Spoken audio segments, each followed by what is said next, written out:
Tell me your mind, what you call it? Girl, let me provide your needs. Freaky girl under the sheets. With your love when things start slowing down, I know you got me. Chú hôm nay vợ chồng mình đi chợ đầu mối mua đồ về bán nha. Để sẵn mình giới thiệu cho mà cô chú biết buổi chợ hôm nay bán như thế nào nha. Rồi mình chuẩn bị mình đi nha. Rồi.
Về con tôm qua mua miếng cá nữa về nấu cái lẩu vừa.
lên xuống thì sao?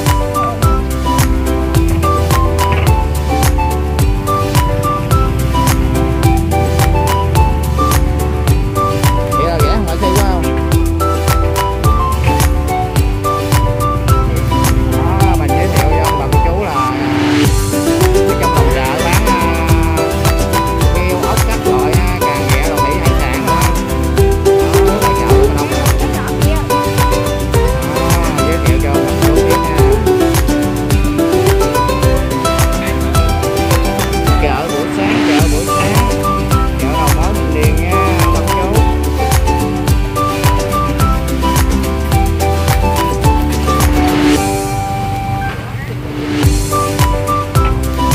Mua thêm càng nào không em? Cái quả này nhiêu chị? Rồi cái nhỏ hơn là rẻ, cái nhỏ hơn là rẻ hơn nè. Còn cái này chị, vậy còn này. Ồ, vậy là mắc hơn hả?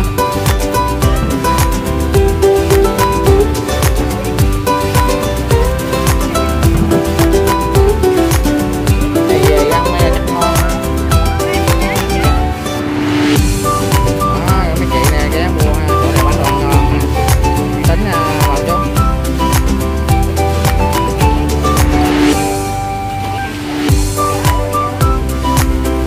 Đúng rồi, nó mỏng vỏ, nó mỏng vỏ.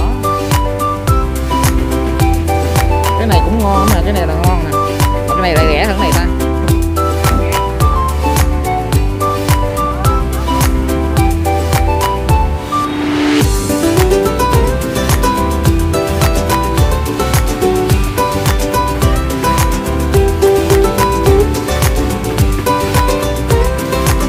Hôm nay mình thôi mình đi chợ về thì còn bán nha, chứ mấy bữa đi chợ trễ quá nó bán hết cả dọn rồi.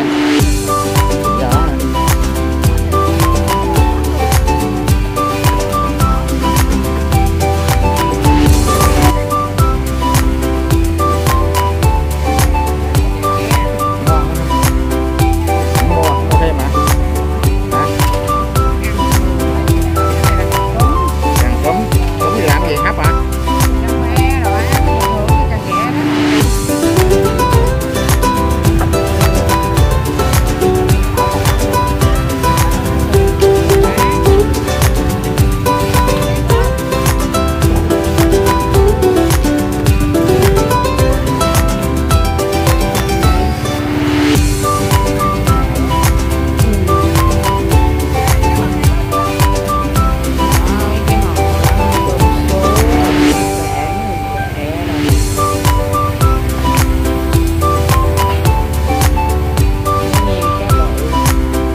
nấm gì bự vậy?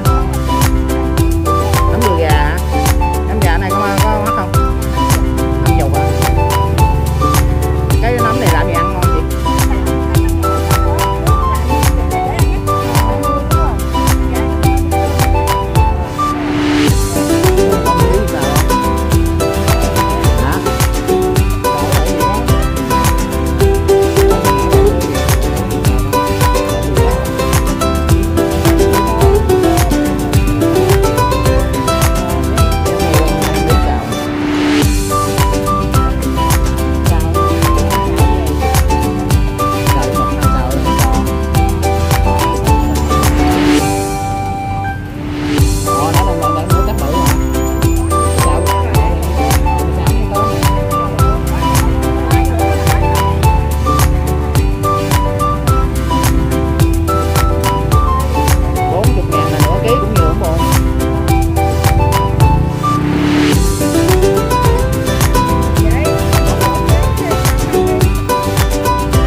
Ở gần đây nhiêu ký vậy? Gần mình thì cái bịch này phải không? 30 phải không? Mua thêm ký gần đi. Kéo này lên này lắc là hạ xuống lại để lên nó rớt cho ngoài ra.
See you again. Bye bye.